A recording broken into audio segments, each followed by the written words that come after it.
I was about to point out that he'd messed up the scarf by slinging it over his head and resting it across his shoulder when he suddenly grabbed his pet from me and carefully tucked the little animal into the folds of the fabric.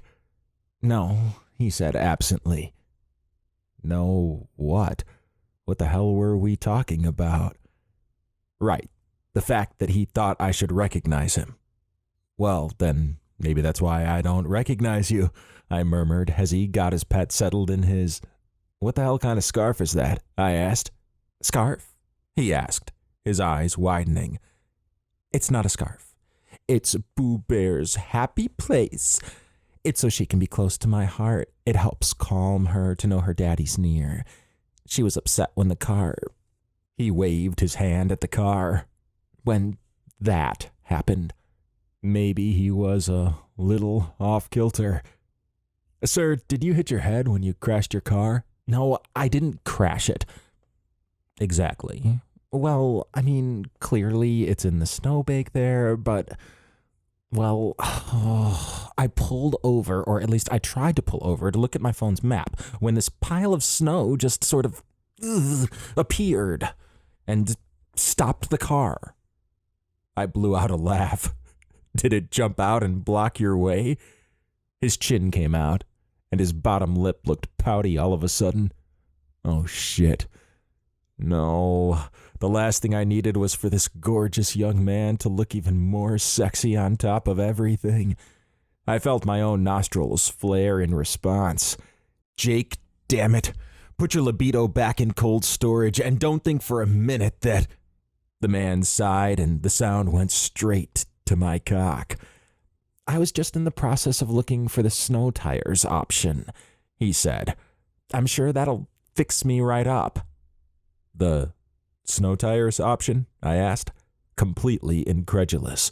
"Yeah, the guy at the dealer said snow tires were an option with this car when I bought it, but I forgot to ask him where the button was." I looked around us, certain I was being punked. It had to be Xander playing some fucked up joke.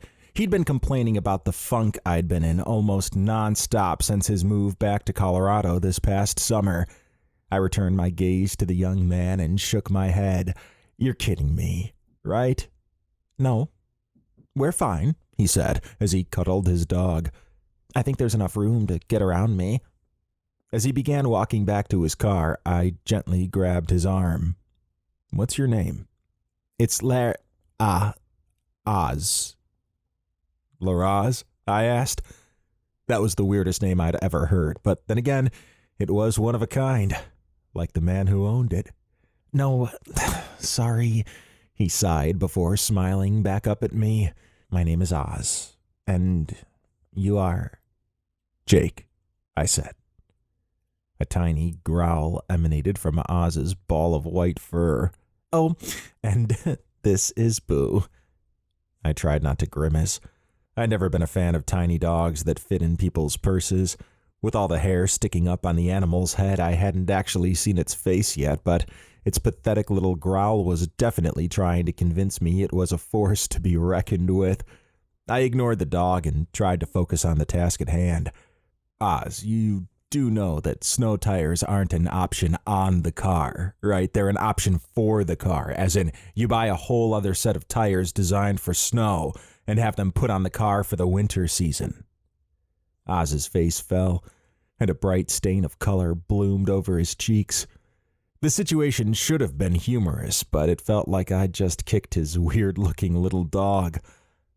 "No, sorry. No," he stammered. "It's my first car. God," he whispered before his voice dropped off completely. I took pity on him and asked, "Where are you trying to go? This road only goes one place, and I know you're not going there." He seemed to steel his spine a bit before he lifted his eyes. "I'm looking for a cabin owned by Xander Reed. My directions say it's down this road." My heart rate began to speed up. "Why are you looking for Bennett and Xander's place?" "Well, because it's my place now, at least for a while, anyway. Why? You know it?" Yeah, I knew it. And if that's where he was headed, I was in big trouble.